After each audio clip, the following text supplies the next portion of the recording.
Ready to hit the trail for your first backpacking adventure? Here are the 5 biggest mistakes beginners make and how you can easily avoid them. What's up guys, Chris here and welcome back to StepMassive.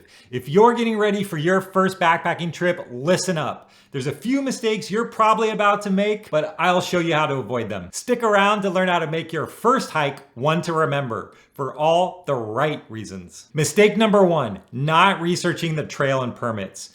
Some beginners think you can just pick a trail, show up, and start hiking. But trust me, skipping the research can turn into a huge mistake. I remember spending an entire week meticulously planning a backpacking trip. I mapped out every detail, gear, food, even my water sources. Then I realized the permits for that weekend had already been sold out for months.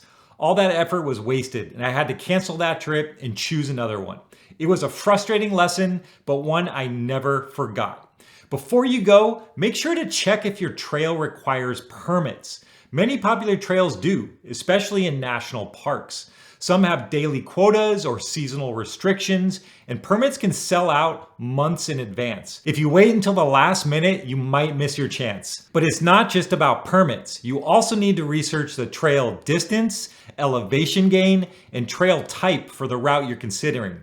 6 miles on a gentle fire road is very different from 6 miles climbing 3,000 feet on a steep single track. Rivers can swell after heavy rain, making crossings dangerous. Snow can linger on high altitude trails well into the summer, turning a straightforward hike into a real challenge. And don't forget to check the sunset time.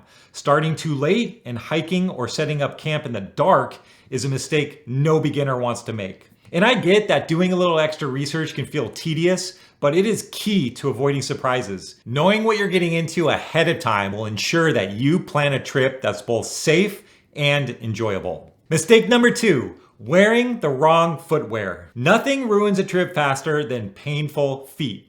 And for beginners, footwear is one of the easiest mistakes to get wrong.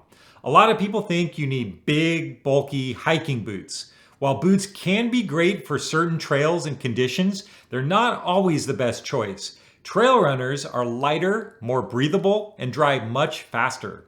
Unless you really need the ankle support or you're hiking in snow, I typically suggest trail runners to keep your hike more comfortable and less tiring.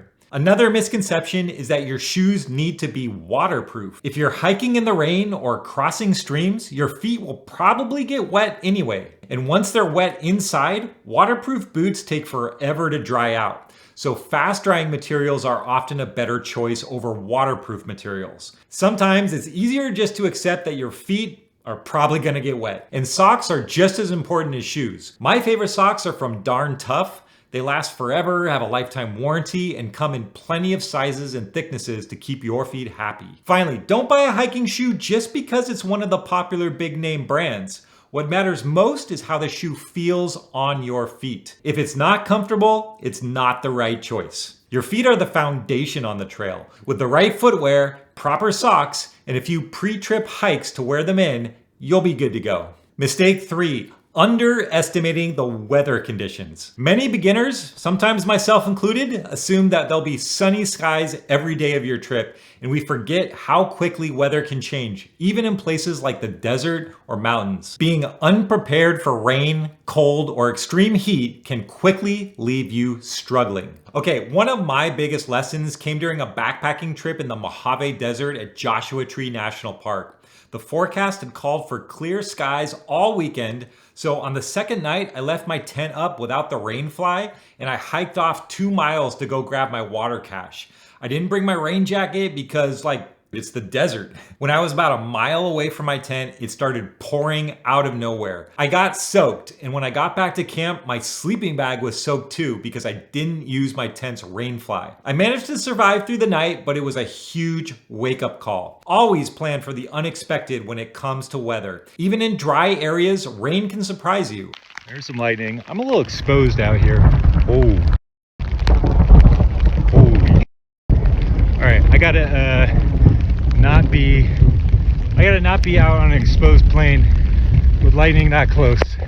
A lightweight rain jacket doesn't take up much space and it can make a huge difference. To this day, my rain jacket permanently stays in my pack whether it's winter or summer. And layers are key, especially in areas with big temperature swings. A good clothing system includes a moisture wicking base layer, an insulating layer like a fleece or a puffy jacket, and a waterproof outer layer. This setup will prepare you for warm days, chilly nights, and sudden storms. Lastly, make sure you do check the forecast before you leave, but don't rely on it completely. Forecasts change, and unexpected weather happens more often than you'd think.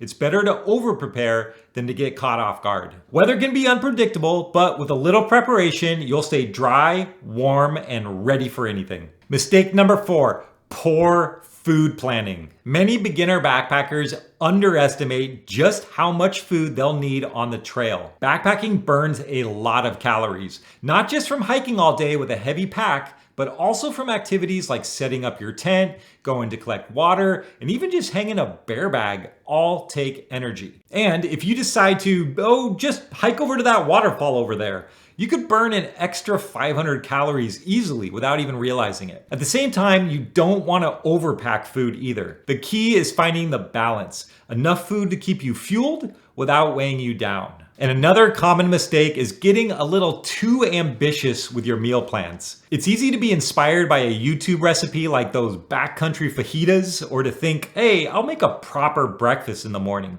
But in reality, these meals can be messy, take way too long, and require extra cooking gear you might not want to carry. After a long day of hiking, you'll probably regret having to spend another hour cooking and cleaning when a simple cup of ramen would have been just fine. The type of food you bring matters too. Many beginners load up on simple sugary carbs like chocolate bars, tortillas, or Pop-Tarts. While these may feel satisfying for a quick energy boost, and they're fine in moderation, they won't sustain you effectively through a long day of hiking. Instead, focus on complex carbs, especially at the start of your day.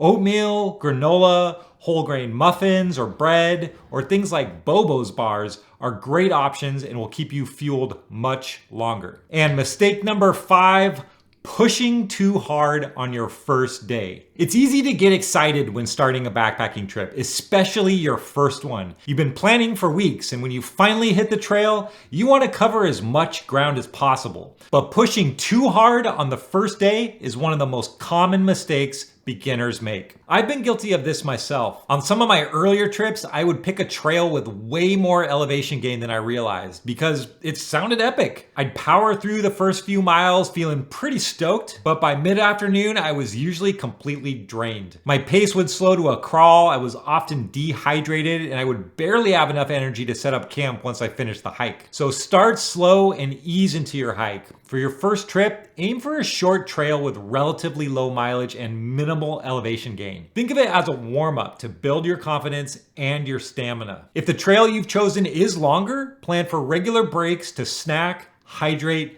take off your pack, and just enjoy the scenery. Managing your time so that you arrive at camp early is another good strategy. Give yourself a couple of hours before sunset to set up your tent, prepare dinner, and relax. It's way less stressful than scrambling to set up your tent in the dark when you're already exhausted. Pacing yourself, even if you're in good shape, doesn't mean you're not capable. It means you're smart about preserving your energy. By starting the day slow, taking breaks, and planning manageable mileage, you'll enjoy the hike more and build a foundation to tackle bigger challenges on future trips. All right, guys, backpacking doesn't have to be intimidating. By avoiding these beginner mistakes, you'll have a smoother, safer, and way more enjoyable trip. It's not about being perfect. It's about being prepared, learning as you go, and knowing your limits. The trail is the best teacher out there. So if this video helped you out, give it a thumbs up and subscribe for more backpacking tips. And I want to hear from you. What's the biggest mistake you've made or learned from on the trail?